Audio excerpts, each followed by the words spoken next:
Our very own Lisa Spitz is live right now in Brooklyn with a recap of last night's debate. Lisa? Good morning, Jeremy. Live from New York City, and you can see New Yorkers are heading to work on this Friday morning. And if they're there and they're talking about last night's debate, I think the one thing that really stood out for people that they'll be talking about today is just the tone of that debate. Both of the candidates really came out swinging from the start, and it just never let up. One particularly heated moment last night was when they debated the minimum wage. And at one point, the moderator actually had to tell them to stop talking over one another. Even though the debate happened right here in New York City, cities like Syracuse and Albany did get mentioned. Right off the bat, the two had to tackle that question that really keeps coming up. Is the other one qualified to be president? Senator Sanders says the former Secretary of State could be, but he is questioning her judgment. She says he can't even answer a question in an interview. Does Secretary Clinton have the experience and the intelligence to be a president? Of course she does.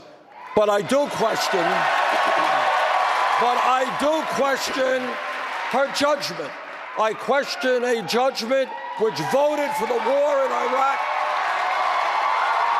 the worst foreign policy blunder in the history of this country. Talk about judgment and talk about the kinds of problems he had answering questions about even his core issue, breaking up the banks. When asked, he could not explain how that would be done.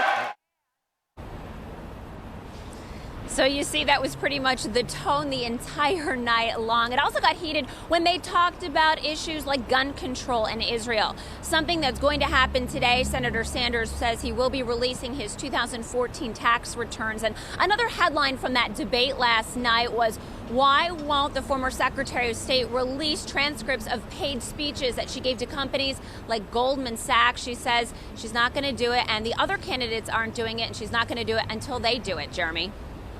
Now, Lisa, we heard a lot of cheers in those video clips we just saw. It seemed like it was a pretty energetic crowd. What was the crowd like last night? Did you notice more support for one candidate or the other?